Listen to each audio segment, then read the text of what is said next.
Hi, good afternoon, everyone, and welcome to the first of several focused meetings on the update to the parks and recreation policies in the Fairfax County's comprehensive plan. My name is Ryan Stewart, and I'm a senior planner with Fairfax County's Department of Planning and Development. I'm joined by my colleague and topic co-lead Randall Farron with the Fairfax County Park Authority. Randall is the branch chief for park planning and my co-lead here in this project. With me also are Planning Commissioner Mary Cortina, representing the Braddock District, and we've got members of the public on the phone as well. Just as a housekeeping measure, this meeting is being recorded and will be posted online so that you may revisit the discussion later on, and also for those who were not able to make it to the meeting today. So just to get started, and by way of an agenda here, just going to spend the first few minutes with an introduction to the policy plan amendment as a whole. We'll describe the purposes of the comprehensive plan and how it aligns with the county's other policies and our land development process. And then I'll share our timeline for the remainder of the update going forward. From there, I'd like to turn it over to Randall, who will discuss the specifics of the park and recreation element and also the considerations that we have going forward. We'll then wrap up with a moderated Q&A session and share some of the additional resources that you may reference for the project. And then, speaking of any questions that you might have, I'd ask that you please hold any questions you might have until the end. However, please feel free to type in anything that you might have in the chat function, and then we'll be sure to circle back around at the end to go through anything that might be there, and we'll answer those for the group. So, in terms of a project overview, our comprehensive plan is a guide that aids our decision makers in the county's land development process. It covers both land development and resource protection. It's a long-range document that provides a roadmap for the next 20 years or so. And a foundational part of this plan is the county-wide policies that broadly describe our overall goals, objectives, and strategies for how growth should occur. These are presented topically, and today's focus is on parks and recreation. And while our comprehensive plan is continually updated and new policies are introduced from time to time, this portion of the policy plan has really not been updated holistically since about the 1990s. Since that time, we've had new county policies adopted, such as a new strategic plan, and other foundational policies, such as One Fairfax, which is the joint policy by the Fairfax County Public Schools and the county to advance equitable service delivery of our public services. And we have a focus on community health and well-being as well. And it's with these new changes in mind that the Board of Supervisors has authorized an update to ensure that our policy plan aligns with the county's current direction. And with this in mind, we're looking at this update in two phases, broken down primarily by these topic areas. You can see here what this breakdown looks like and where we are. We're currently in phase one, but it's important to note that parks and recreation will be handled in both phase one and phase two.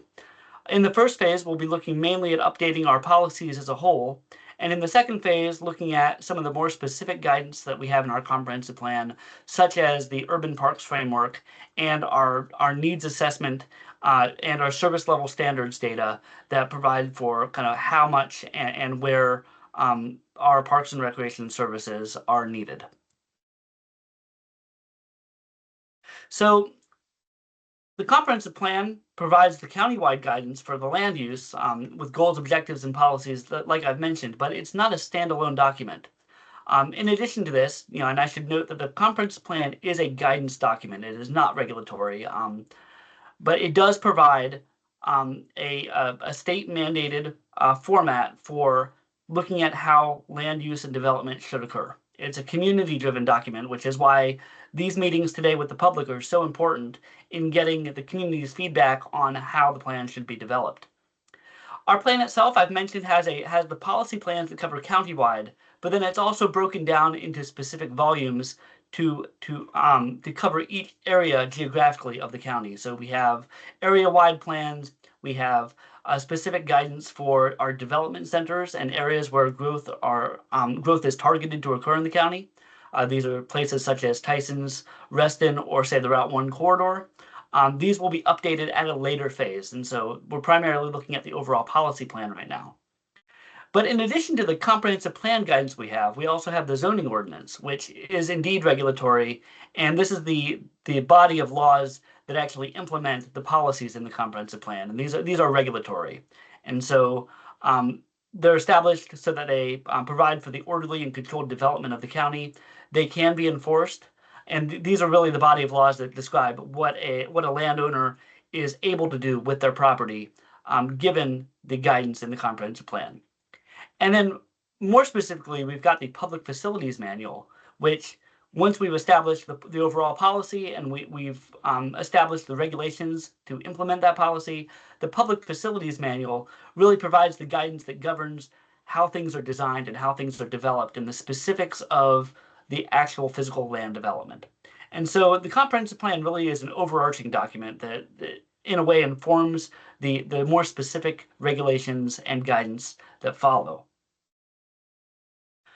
So where we are in our project timeline, you can see that we've been doing this effort now since about December of 2022, and through 2023, we've gone through the board authorization. We've had a number of meetings with our Planning Commission Policy Committee in identifying how the project should go forward, what topics should be covered, and our approach to the project.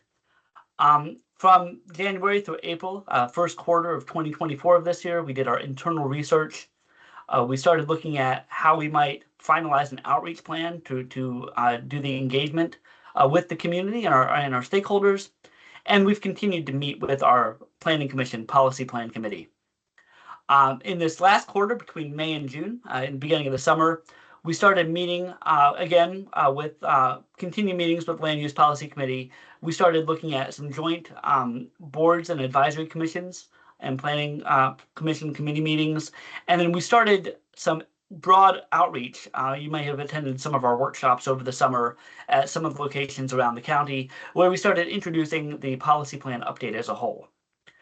We're now at a phase where we are ready to really look at each element in a specific way and have these more targeted meetings to look at specifically, in this case, Parks and Recreation. But you'll see on our calendar, we have other meetings as well for land use, transportation, housing, and other elements that are covered under our policy plan update. Going forward, you can see here, and I'll just briefly describe these in January and May of 2025. You'll see next year we'll start doing some additional research, some community check-ins. We'll start developing some draft plan guidance for the community's reaction, and we'll be continuing our meetings with the Planning Commission and Board of Supervisors.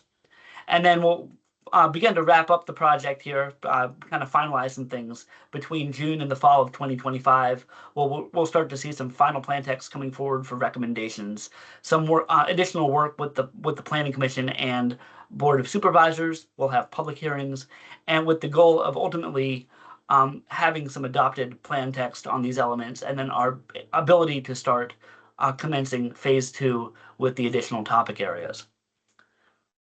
With that in mind, I'll go ahead and on the next slide here, I'll turn it over to Randall, who's going to talk about the specifics of our Parks and Recreation element and the things we'll be covering in this particular element update. Randall? Thanks, Ryan. As Ryan mentioned, I'm Randall Farron. I'm Park Planning Branch Manager at the Park Authority, and I'm going to kind of dig in a little bit on specifically how the phase 1 updates will relate to Parks and Recreation.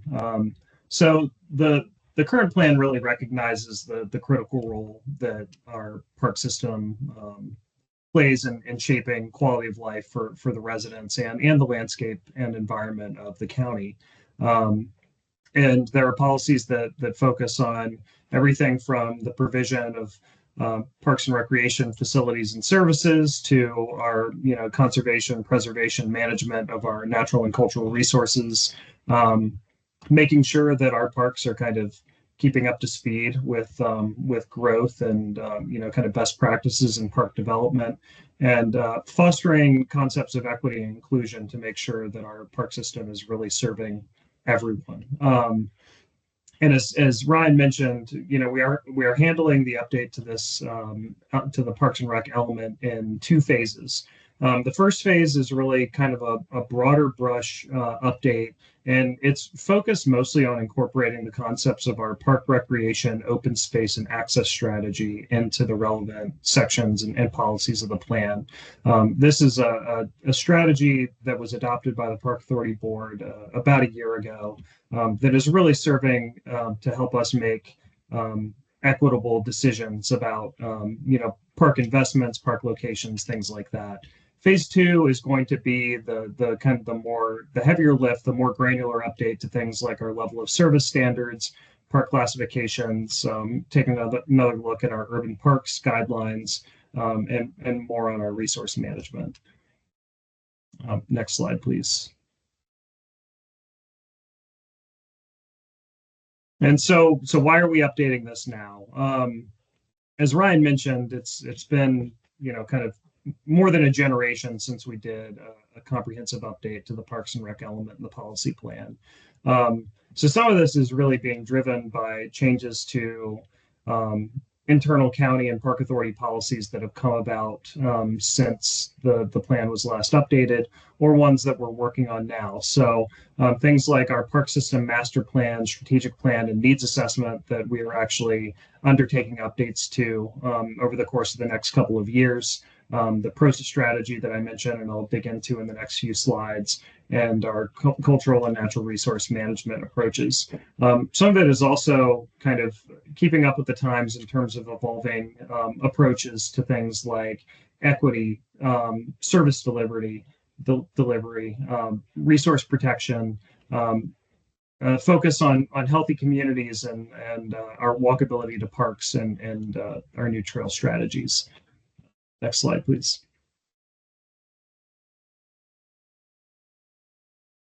I mentioned a couple of times our parks, recreation, open space, and access strategy.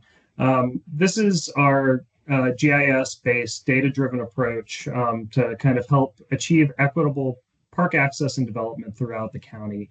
Make sure that our park investments and the location of new parks is really meeting the needs of our diverse county, and that it's accessible and serving the needs of everyone. It's really intended to be a high-level approach to identify opportunities for park improvements, investments, and acquisitions.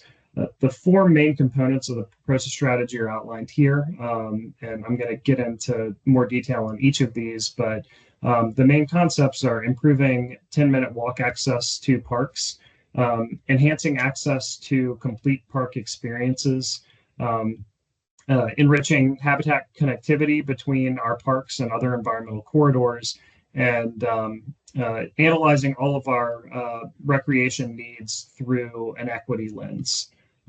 Next slide, please, Ryan. So this first slide focuses on the first element I mentioned, which is 10-minute walk access. And, this is kind of based on a nationwide standard that more and more park agencies and nonprofits and folks that study parks are recognizing 10-minute walk access as a critical standard for measuring accessibility to parks. Research has shown that 10-minute walk access to a park improves healthy outcomes for the community. It can improve occurrences of things like depression, anxiety, and stress, and results in more connected communities. Over 300 communities across the country have recognized 10-minute walk access as a nationwide best practice and standard. Here in Fairfax County, we're doing better than some places, but we recognize that there are still about 48% of the county population that does not have walkable access to a park. And as you can see in the graphic on the slide, when we're talking about 10-minute walk access, we're actually looking at the distance from a resident's home to park entrances, but we're also looking, from a network perspective, making sure that those routes are safe, that they include crosswalks, that the sidewalks and trails are, are in good condition, that sort of thing. So we're not just looking simply at proximity, we are actually looking at the level of detail, making sure that folks from, when they step out their front door, they can safely walk to a park. Next slide, please, Ryan. The second principle of PROSA that I mentioned is complete park access. And the goal of this is really making sure that we're providing a balance and a full spectrum of recreational experiences to all residents. Recognizing that everyone should have access to a variety of park experiences within a 10-minute walk, or within some cases within a 5-minute drive, because we recognize that in some cases you really need one of those kind of larger district parks that we can't locate within a 10-minute walk of everyone. Some of those functions are going to be served by some of our bigger destination parks.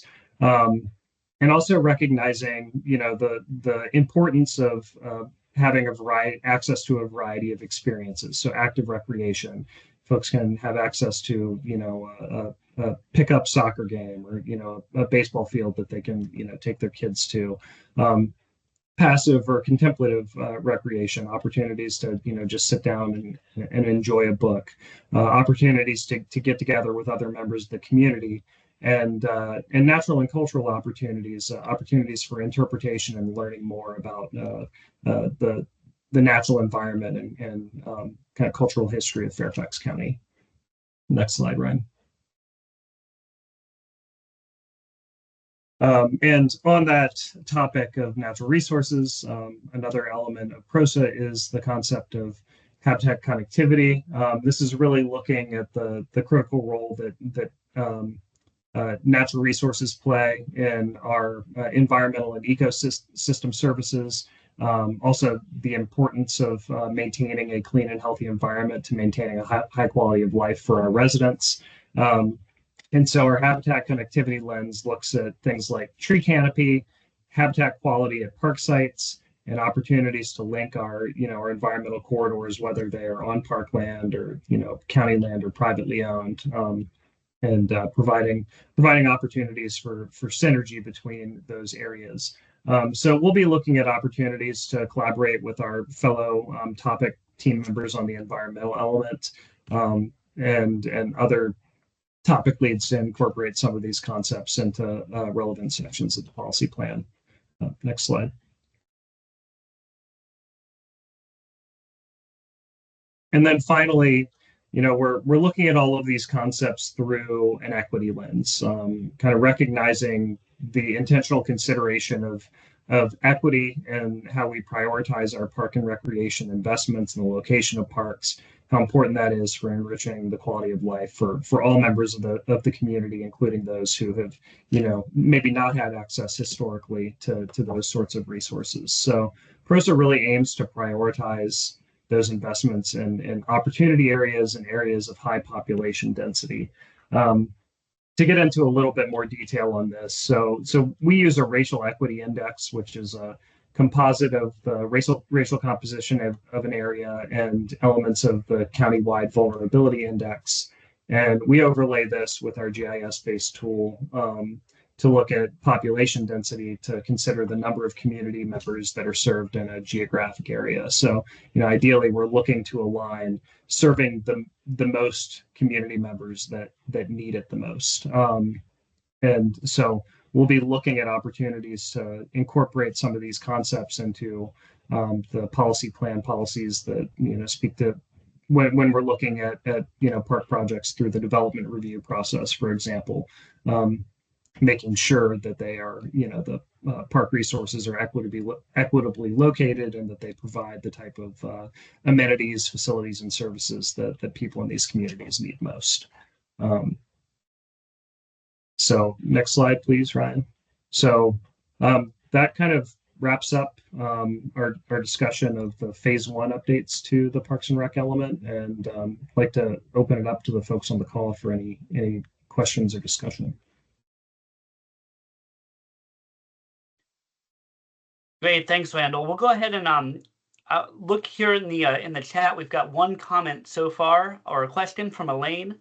What does unverified by a person's name mean in the chat? That is a good question. I don't quite know, Lane, but I believe it has to do with when you signed up for Teams, whether or not you've got a verified email address on file. It doesn't limit your ability to participate in the meeting at all. It looks like some people already have Teams accounts established and others do not, but feel free to participate fully. It doesn't really affect this meeting whatsoever.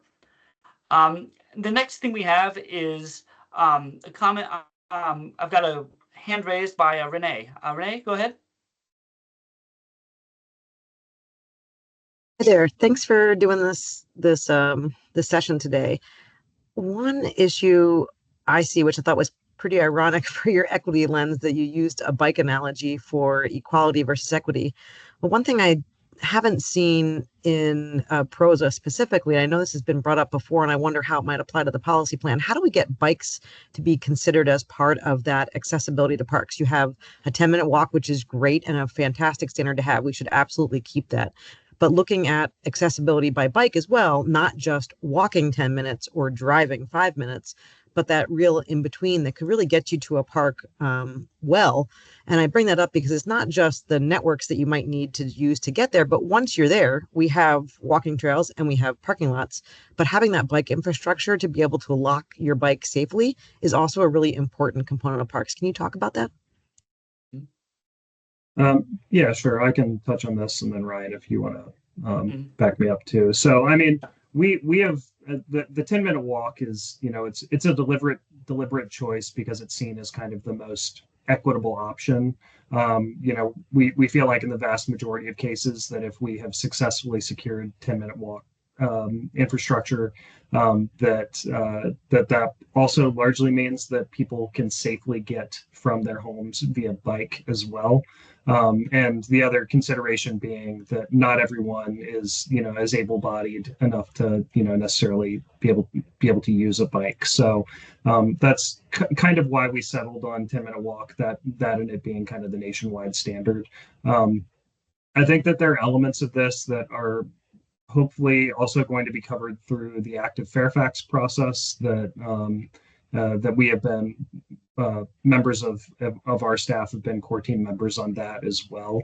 But it's a great question, and certainly would be interested in continuing the conversation about ways that we can kind of incorporate that into our policies. I think that PROSA is kind of what it is. It's that we're not kind of taking another look at the principles and elements of PROSA as it was adopted by the park board last year, but that doesn't mean that we can't go a step further as part of this process and make kind of specific gestures towards other kind of multimodal ways of getting around, including bikes. So definitely would be. We're all ears if you have suggestions or ways that we can make improvements to that effect to the. The missing link is that bike parking, right? The safe, once you get there, what you do with your bike. And is that something that active transportation is going to address inside of parks, or is that really more the network to get you to a park? Yeah, it would. I think it would largely be the network to get you to a park. When it comes to actual amenities or facilities within the park, that would be the responsibility of the park authority or whoever it is that's owning or maintaining the park space. So I do know that as part of the development review process, we routinely ask for more and more bike parking, things like that. But if that is seen as a deficiency, then that's definitely something that we need to recognize, and this would be a good opportunity for us to make that connection between our parks element and the transportation piece.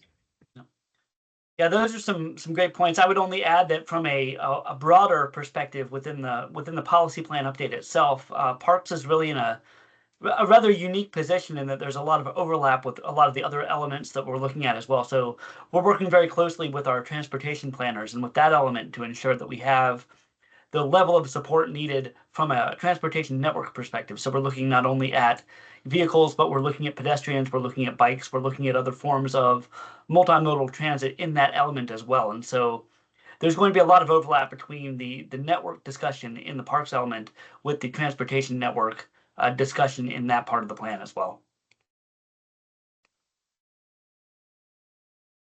Elaine, you've got your hand up. Yeah, did that unmute it? Yeah, I have a kind of a fuzzy question concept here, but I moved here in '99, and one of the first things I did was I looked at a map of the county, and I saw this thing that said that there was a county park like 2 blocks away from my house.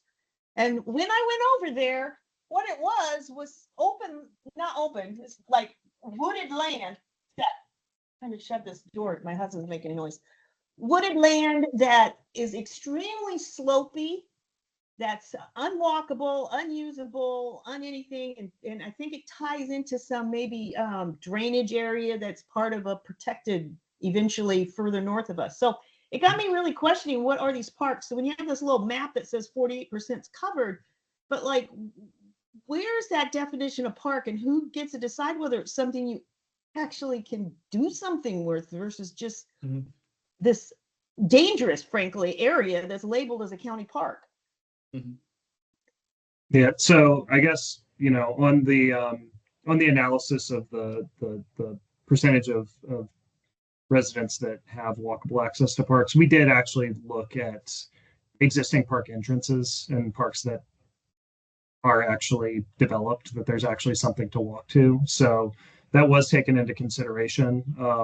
But I mean, you're right. We have hundreds of parks in the county that are, called parks. They're named parks. And some of which we have limited opportunities for development, whether because of natural or cultural resources considerations or things like that. Others of which we just have not yet had the funding to invest in them. And those are like part of what PROSA is looking at those opportunities. Where do we have those undeveloped or underdeveloped parks where we can kind of get the most bang for our buck and serve the most people who have the most need. So we're incorporating that into our internal processes at the Park Authority. But yeah, I mean, it is a good question. What is a park? And but we are just, as part of the studies we're doing, and I think our updated policies will reflect this, do kind of recognize if we're directing people to parks, then they are parks that are intended for, they're parks that have facilities that can serve, the community there. I see that Mary made a note as well that, some parks are conserved and might not be appropriate for active rec or bikes. Yeah, that's totally right. I mean, we have some what we call kind of resource-based parks that are really not intended for intense development, or maybe they're only intended for the development of kind of natural surface trails, that sort of thing. Why does the active Fairfax plan include trails that are not meant to be developed? I cannot speak to that question, Mary. I would have to defer to. Might have to take that question offline and get you in touch with some of the folks that are working directly on the active Fairfax plan. I've not been part of that for about a year. Sorry. Anyway, I got off course. Elaine, did I answer your question or? Well, yeah, the first part of it, because what I see is I live in Franconia. I don't know about the other districts because I don't spend a lot of time in them, frankly. Not because they don't deserve it, but I just don't get out much. And I'm on the land use committee here. And so it's quite a controversy for us right now with a lot of development they're trying to put in, and this issue of having parks. And I see these developers look at maps and it's only this far to this and that and that. And I'm like, what is this park? I've never heard of it. Where is this thing? So I think that it is important to have people understand what they are. And then the next thing that ties off of that too is you talked about these comprehensive, maybe is the word I wrote down, but one of the things I've also noticed is if there's a great big grass field, suddenly there's a park for the whole community. But you can't do nothing if you're not a soccer player. Basically, that's all you could do in these fields. There's no benches, there's no picnic tables, there's no playground area, there's no nothing else. But our supervisors, there's this huge, great, wonderful park here, or there's one that's maybe ball fields, and it's all ball fields, great for the people who want to play baseball, but it's not something I'm going to walk over to with my family, because there's nothing else to do there. So I think something really needs to be looked at when they start defining these parks, when they start putting resources in, and when you start saying, is it within 10 minutes? You know, is it something I would want to walk to? Because right now they're trying to put some apartments in, and nearest parks are a good half hour or more walk, or even 20 minutes on a bus ride if you take it to there. There's no way you're walking with little ones to a place that then has like no bathroom, no drinking fountain, you know. I don't know where that fits in with your stuff here, but no, yeah, there's got to be more than just lip service to parks, and then this development goes in and they wave their hands and say it's all fine. You hit the nail on the head, Elaine, and that's part of that complete park experiences element of the PROSA strategy, which is yeah, I mean, an open field isn't necessarily a useful park to a lot of users, and you know, you do need places, shady places to sit to enjoy yourself, or you know, you need picnic shelters for, you know, family or community gatherings, that sort of thing. I do think that, you know, part of PROSA is recognizing that historically maybe the park authority, maybe the county has focused, maybe put outsized emphasis and outsized investment on active recreation opportunities, formal athletic fields, and things like that. And you know, kind of how do we get that balance for folks that don't really have much use for an athletic field? So you're totally right on, and that's definitely one of the elements that we'll be, you know, trying to incorporate into our policies, is that complete parks concept.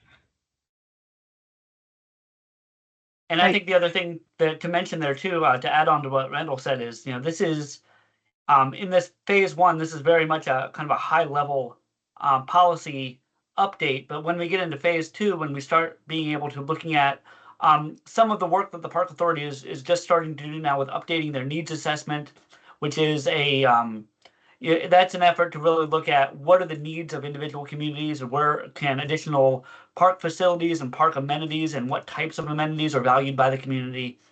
You know, that's a whole process that they'll go through, and then we can use that data to further update the policies that we have on those different elements in that second phase. And so, you know, this isn't just a one-time update that we're doing. We have this phase two as well that's going to look at these issues in greater detail. Let me see here. I think we had, I think it was Toady who had his or her hand up next. I'm sorry if I'm mispronouncing your name. It's Toddy, but that's Toddy, fine. Okay, good. Hi, Toddy. I just wanted to comment sort of analogously to the subject you've been dealing with. I live closest to Historic Huntley, which is a cultural resource, and it's a very small area of land. It does have some nice historical structures on it, but once you get to the site, unless you're willing to pay, the experience is in large part over. It's a small site. There's not much there. There is a bench one could sit on. There are some picnic tables. I guess I'd question the shape that they're in. And that's a very small area. The structures themselves have some signage that you could read, but if you wanted to make use of the structures, at that point you have to pay. Even if you want a tour, you have to pay. And it seems a shame that with those structures there that the county has made some substantial investment in, that is not really accessible for use as community space. I think a lot of groups could use that space if it were available for use. And unless you're willing to pay and rent the facility, it's not available. So it seems to me there is a really missed opportunity that would be maybe what the site would best be used for, is community gathering space, but that's not currently available. And I'm wondering if that's something that can be addressed in your planning process, either in phase one or phase two. Yeah, I think thanks for that comment. I think that, you know, it likely will not be addressed as part of phase one, just because of kind of the high level focus of the phase one update. It is a great comment, and I do think it does kind of relate back to elements of PROSA, which is that, you know, if people don't have the means to access these spaces, then they are not accessible to them. So I think that it's a great point. I think that is the type of feedback that we would love to hear through our needs assessment process. So not to, kind of engage you in another outreach process, but I would invite you all to keep an eye out. We are expecting our needs assessment outreach to start in early 2025, sometime after the holidays. And that's exactly the kind of feedback that would be appropriate to put into the needs assessment. And then the needs assessment will, as Ryan mentioned, will kind of feed into the more granular updates to our policies. And that, may be things like free or less expensive access to Park Authority facilities as a community resource. So I do appreciate that feedback. But yeah, probably more of a phase 2 topic there. Thank you. Great, thanks, Randall. Next, we've got, looks like Layla has her hand up. Hi, yeah, it's Lila Gordon. Thank you. Hi, Lila. Just a quick comment and question regarding recreation services providers and whether or not the policy language and the policy plan will include, in the same way that the comprehensive plan guidance around Reston does, non-FCPA providers of recreational amenities, and will there be opportunities for those providers to engage before the policies are rewritten and finalized? Well, I hope there will be. Yes. I mean, yeah. The simple answer is yes, absolutely. And as the current plan recognizes, I mean, Park Authority is obviously, the big county player in this arena, but it also acknowledges that, there are nonprofits and POAs and HOAs and, increasingly, private developers that are providing some of the needed parks in the county. So we will continue to recognize the other, government agencies like Nova Parks and the county itself, nonprofits, others. So yeah. The homeowner associations are pretty significant providers, and they're sort of quasi-governmental. And I would also say, of course, remember, it's not just the Reston tax district. There's one in McLean, there's one in Burke. I think even Clifton has a little weird incorporated area. And then the other point I would make is that it would be worthwhile to discuss the relationship between the cities and towns and their systems and how they contribute to the county's systems, and what kinds of policy directions would guide partnerships and collaborative efforts and complementary efforts. Yeah, that's great feedback. Thank you. And of course, public art.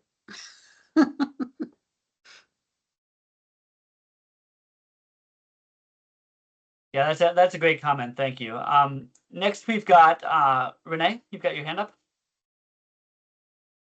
Yeah, actually, building on some of what's been said, how can the policy plan address public-private partnerships in terms of potentially private developers? I guess my head has been going to learning about data centers, which are massive land use. And I get that there's a lot of complexities probably with working together with private industry. But I think about, I use them as an example. They need a lot of space. It's typically low built buildings, but we need similar kinds of structures for things like ball fields and soccer fields. Are there opportunities to put some of these recreational amenities that don't require natural resources per se, but do require space on built infrastructure? How can the policy plan address something like that? Yeah, so I mean, the policy plan, and this is especially true in our development centers, and if you look at the urban parks framework, which is an appendix to the Parks and Rec element of the plan, there is a recognition that we are increasingly reliant on private providers to provide access to public spaces. So we talk about privately owned public spaces. So that's where, maybe the developer is, or the property owner is on the hook for developing and maintaining the park, but they have to grant public access easements over the property to ensure that they are accessible to the public. So that is something that the plan kind of already recognizes, and that we are kind of, I think we will continue to, if not increase our reliance on that, then we are probably going to continue to see that as a major source of open space and recreational opportunities. Now, when you're talking about, kind of developing recreational facilities on the built infrastructure, are you talking about, like, so a topic that we've been discussing recently is athletic fields on top of buildings. Is that the type of thing that you're referring to? Yeah. Exactly. Yeah. I think that, like, I'll give you an example from Franconia. I also live in Franconia, like Elaine. There were ball fields near our house that had been informal grass fields. They were converted into baseball fields. They were given to a club, so they are not publicly accessible. You can only use the baseball fields if you're part of this club. They're locked at all other times. They were expanded into the forest that was there. When they did a master plan amendment for that park, it was completely driven by baseball. There was a complete avoidance of talking about the natural areas of that park and in making those walking trails more accessible and more formalized. And so we have natural resources that were impacted to expand for baseball, which we need more facilities for, right? And I know there's a lot of focus on how we get more playing time, right? So they're talking about installing lights in that park now, where that had been excluded in the deed before. That's just an example. But you could imagine that baseball fields could be put on top of parking garages or other structures. I think there's one right across in the city of Alexandria. I think there's some fields on top of buildings over there, just north of the Beltway, north of Telegraph Road. So you can see that you don't need natural resources for those kinds of facilities, but you do need a lot of space. And so how can we combine what we're already doing, which is kind of expanding our built environment, but needing those recreational facilities, there in the community as well? Yeah, that's a really good point. And yeah, so we do already have policies that encourage locating, especially athletic facilities, on rooftops in our Tyson's park system concept master plan. So like that has been policy in Tyson's for quite a while. We are just now, I think this year, maybe the last couple of years, have seen first, I think, 2 land development applications that have included something like that. But Tyson's is not the only place where land is expensive and scarce, and where we might have to be looking for more opportunities like this. So I think it's a great point. I think that it's something worth looking at, kind of encouraging that sort of thing in other development centers of the county. The one thing that we do run up against is, if it's going to be a public facility, then we need to make sure that it feels like a public facility, and that the public knows that it's there and that it's open for their use, right? And so, I think that there are some other, kind of elevated or rooftop park spaces in the county that are really nice, that are technically open to the public, but you'd never know they were there. So part of our job is also getting people to those spaces, letting them know that they are welcome there, letting them know that they exist and that they're welcome there too. So I think that those are all very good comments, and I think that it's something that we can probably start discussing as part of this update. But I think that would be, as we are taking another look at our urban parks framework, that would probably be the ideal place to start incorporating some of those concepts. So that will be in phase 2, but I think that there are opportunities for us to look at some of that as part of phase 1 too.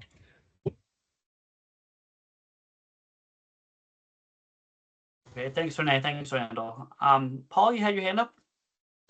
Yeah, thanks. Hi, Paul.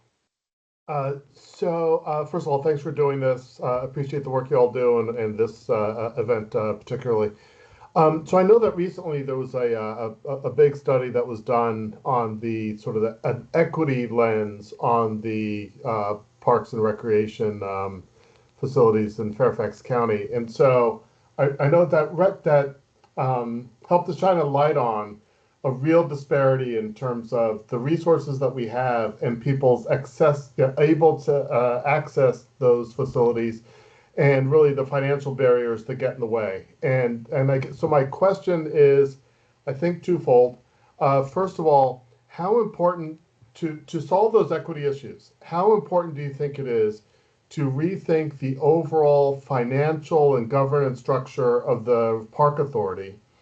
And second, do you have any ideas about the practicality of actually making any required shifts in the overall fiscal and governance structure of the park authority, right? Because right now I perceive that the park authority very much needs to be driven by revenue capture, just because of its very nature. That has allowed us to get a whole bunch of stuff built, and I applaud that. But now to get an equity focus, it seems like a shift might be needed. Am I right in that? And what's the prognosis? Thanks. That is a critically important and complicated question, and I'm not sure that there's any way I can safely answer that without potentially getting in trouble with with those that I report. That's a long way. That's a question that's above my pay grade. It is a really good question. Certainly, reliance on revenue generation does create equity concerns, this kind of ties back to the question about historic Huntley and only being able to gain access if you can pay. So it is a thing that we discuss at the Park Authority. I am not involved in any of the decision making on that, so I would encourage you to well, if you want to reach out to me, I can put you in touch with with others that are involved in those discussions. But as to not get myself in trouble, I'm just gonna have to leave it at that for this conversation, I think. I totally recognize and understand your hesitance on that. So I didn't want to put you in a bad spot. If you had said, "Oh no, that's totally irrelevant, and we have structures to get around that," that's fine. Thank you for your candor in recognizing the thorniness of the issue. I guess then, in that case, I have a different follow-up, which is there anything that that we really need to think about as the master plan is being updated to make sure that we start really sort of pushing the envelope on what is like the goals that we have and the ways that we frame up answers to the challenges, right? Like is there a way that we can put stuff in there that it can help people keep on thinking about these things in a productive way? And maybe that's too close to the third rail as well, but no, I mean it's a great question. I mean I think that to kind of tie this back to some comments that I made previously, we are increasingly relying on private developers, private entities to provide what really should be a public service and public facilities, and I think that there are inherent kind of equity concerns in that. I think that at the end of the day, and I will editorialize a little bit on this, it is a matter of investing the amount of money in the amount of public money in parks and recreation to meet the needs of the county. And so, I think that, the extent to which we can include policies that kind of push the importance of that. I mean, a lot of the stuff we talk about with PROSA, they're not things that we can get done with our current resources. I mean, we can move in that direction, but if we really, really want to make a lot of progress on that front, it will take more investment. And I think that that's just kind of the bottom line. So the extent to which, those of you who are engaged in this process and with the needs assessment, kind of just hammering home the need for the county to, invest the amount of money that reflects the kind of the needs to run an agency and to maintain and operate the amount and quality of facilities that we have and are expected to. I think that would be really helpful. So I would encourage you all to push on that front, and that's the most I'll editorialize on that. And I see Mary has a question. I see Commissioner Cortina has her hand up. Hi, yes, thank you very much. Having been on the park board, I fully understand this question. I'm glad you bring it up. I think it does relate to policy, and I think it's a salient issue that needs to be highlighted.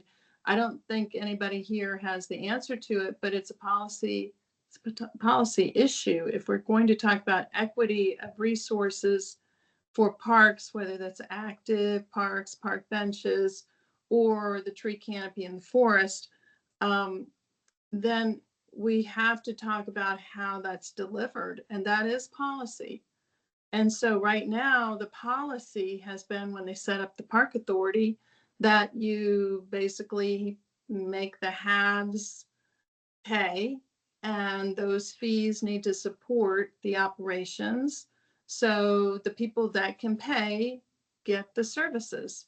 And that's maybe too blunt because it's not the entire picture. There's a lot of other ways that people are served that don't involve fees, but looking at who gets what and what they can do, what they can afford, and the examples that we've heard today, you know, it's evident that I don't think we delivered on this equity lens in the past, and it might have been intentional, might not have been intentional. The county was built out over time. So I won't take up everybody's time talking about this, but I think it's a topic on policy and fairness that we want to have in this policy plan. So I think it's great that you brought it up. Yeah, I agree. Thanks, Mary. I really appreciate that comment. And I guess the other thing that I'll mention that is definitely part of the policy plan is the recognition that, you know, new development does have impacts on our parks and recreational facilities too. Are the contributions that we get through development processes do not actually mitigate the impacts of new development. They haven't for a long time. And the extent to which we can also kind of shore up our expectations for, you know, making sure that the park authority and other, you know, public agencies that provide park and rec resources are kept whole is a big one. I think the other thing that through kind of the development review process that we run into is that the amount of money that we get through the development process is it is not geographically, it's not equitably spread through the county because we get money that is tied to parks and rec development in the area where the development is occurring. So where we see more development in places like Tyson's and Reston, that means that the money that is coming to the park authority, the expectation is that we are reinvesting that money in the same part of the county, which I think there's a logical connection that we should be investing money in places where more people are coming, but there are also parts of the county that are falling behind at the same time. And so I think that that's another thing that, you know, we should maybe start to look at is how those development funded contributions are being kind of shared equitably throughout the county. Okay, I'm going to bow out. Thanks for the questions. Thanks, Mary. I see here in the comments, we've got Renee has provided a comment, and I'll read it here. Fairfax County puts forth 0.5% of their annual budget to fund the park authority, and yet we have this significant area of the policy plan. If Fairfax County wants to do better, more funding is absolutely needed to back the good policies that we have and the better policies that have been put in place for equity and natural resources, neither of which are revenue-making topics. That's a good comment there, so thank you, Renee. She's followed up with a question for Randall. Can you give an example of the new development not mitigating the impacts on parks? Sure. I mean, I think the best example that I can give is that we get so in most rezonings, we get a cash contribution per expected new resident generated by the development. That cash contribution formula has not been updated for about 15 years. Actually, it's probably closer to 20 years because it took a little while to get through the approval processes. So that's just one example. I mean, just based on inflation alone, we could know that it's going to be quite a bit more, but also what were the assumptions that went into that formula in 2005, and how have our kind of our investment priorities changed, that sort of thing. Did it? Yeah. So,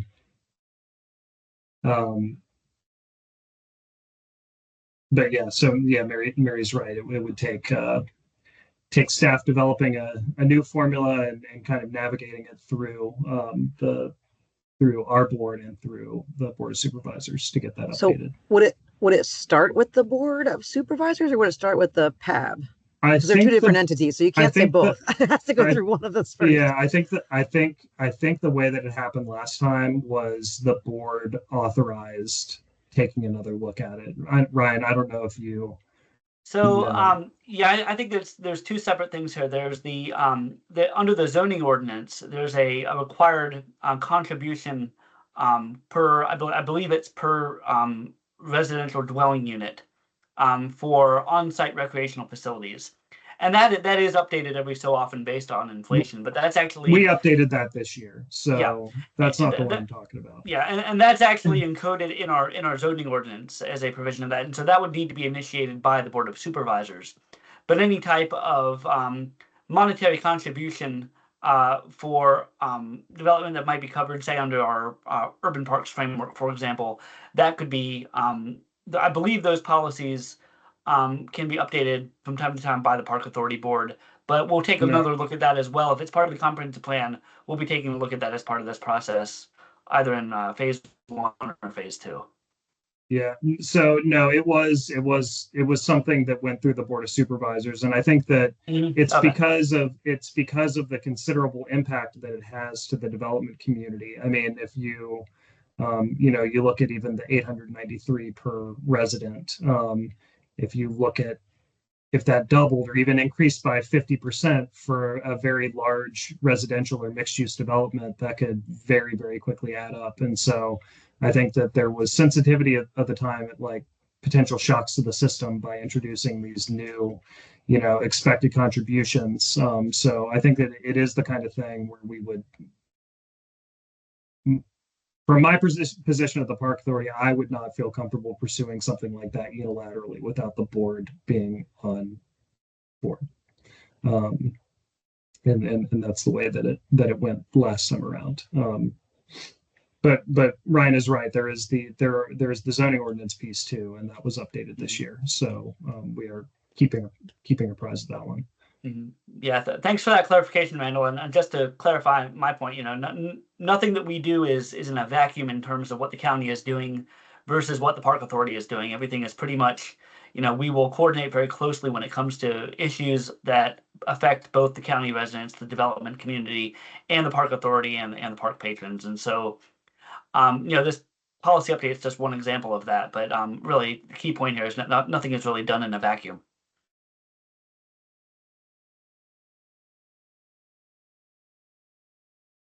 Hi, Mary. You've got your hand up again, and I'm not sure if you have another question or if you just did not Well, I lower your was hand from last typing time. one in, but I'll ask.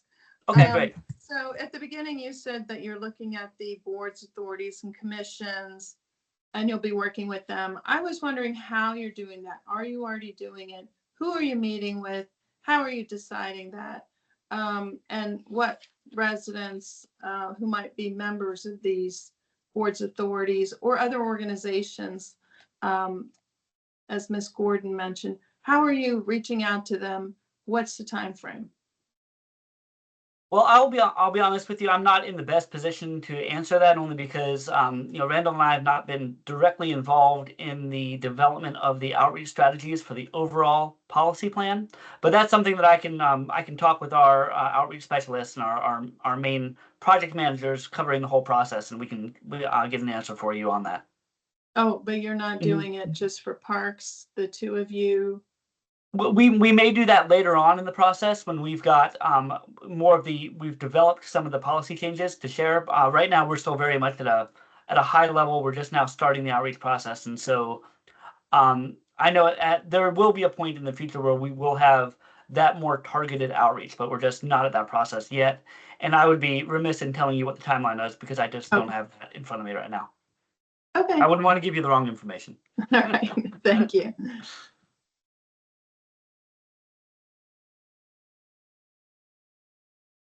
And if my hand is still up and nobody else is jumping in, I know that the existing policy has, a lot of mention in there, so I'm not saying that it doesn't, about natural resources, etc.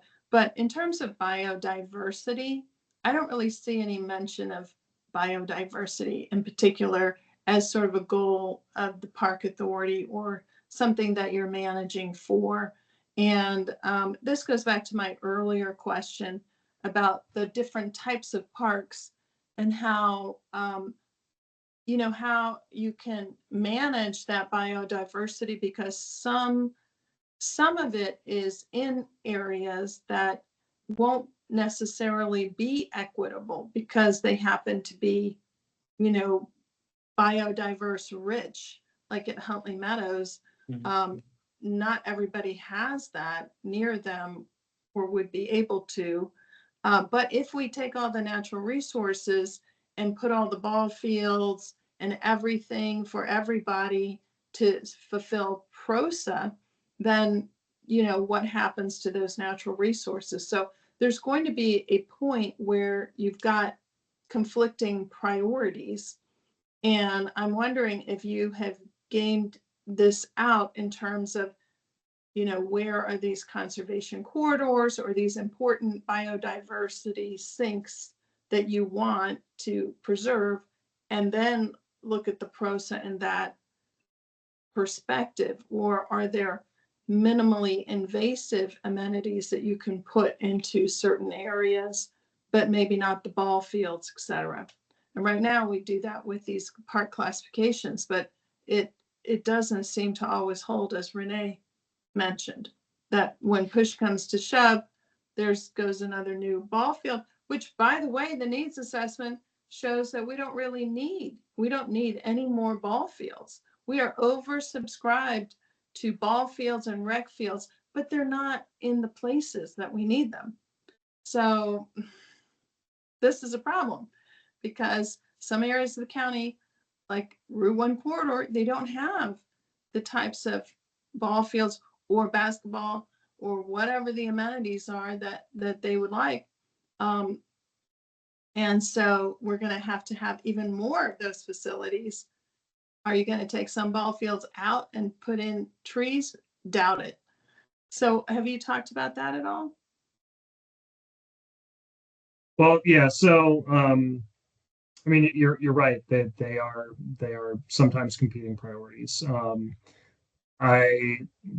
While the policy plan doesn't, speak to biodiversity, at length in the park section, I mean, it's definitely something that our internal policies recognize. And just to give you an idea, Mary, like we are, we're gearing up for the next bond cycle, right? So we're starting to do some internal exercises looking at things like priority areas for parkland acquisition or new development, and we do not make any recommendations for park development without running them internally, without running them through our natural resources team and cultural resources team. There have been situations where, the park master plan might call for something, and we have internal discussions with our resource folks, and they say, sorry, this is a critical area. This is just not, not something, there's no way to develop this park as planned without affecting, a critical environmental resources or habitat or something like that. So, I mean, certainly internally, it's something that we look very closely at. The extent to which we can incorporate some of those concepts of the plan, definitely we'll be looking at that. We've already had conversations with the environmental topic leads about opportunities for synergy between our two sections. It's something, yes. So that's a long way of saying, yes, it is something that we're talking about. It's something that we're aware of. We don't have like really any specific information on how we're going to get incorporated into the plan, but it is something that we'll be we'll be talking about in the next couple of months as we actually start writing. In the plan and Yeah. incorporating that into the plan. Mhm. And it may be that eventually it ends up in a zoning ordinance, for example, like a natural resources overlay district or a conservation resource overlay district, so that those areas are understood to be the long-term, the long-term nature preserves, if you will. Mhm. And I don't know, I think the expectation, the confusion about what kind of a park is it, what kind of an amenity can I have, is partly in the way that they are identified or labeled or signed, that people don't know what to expect at these different parks. Sure. Yeah. And I think that it's, incumbent on us to kind of tell the story too of like, I mean, it's Park Authority's land is public land, and, it provides, the expectation is that it's providing some sort of public benefit. In some cases, that public benefit may be at odds with public access. And so, there are some parks where maybe the only thing we can see is some low impact natural surface trails, if that. There are some parks where maybe even that isn't appropriate. So I think it is worth looking at. I mean, I think there's a reasonable expectation that people have access to parks, but if we have parks that people don't have access to, then we need to do a good job of explaining why and what other public benefits they're providing other than what the experiential benefits that you might get from a park, whether it's ecosystem services or water quality or what have you. So really, really good points, and definitely something that is at the top of mind for a lot of us in the Park Authority right now. Okay, great. Good conversation. Thank you. Absolutely. I just wanted to break in here. We're having a really rich conversation, and I'd like for that to continue. We are a bit past 1 o'clock, and so if you need to go for other commitments, please feel free to do that. I've put some resources up here on the screen for us going ahead. We've got the project website. We've got the link to the policy plan on Encode, and we've got the email address here for any additional comments you might have. In addition to all of this, we are having our next public meeting following this same format. It's going to be on November 4th at 7 p.m. It's in the schedule, but if you have additional comments you'd like to attend again, please feel free to do so. But I just wanted to provide this information in case there's those of you that need to leave for other things. And we'll stay on the line here and just continue to answer any questions that you might have as they come up.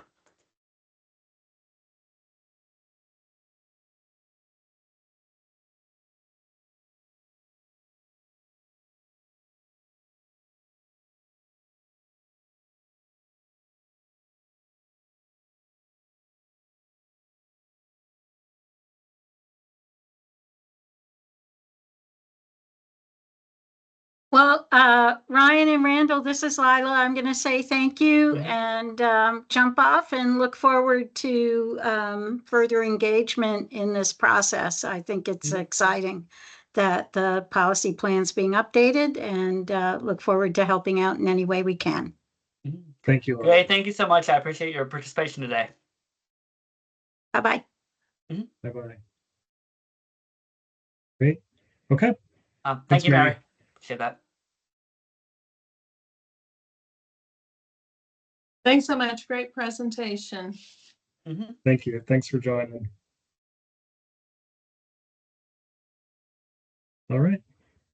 Yeah, I think that's everyone, but thank you very much. Again, we look forward to next steps in the process. Thanks, Ryan.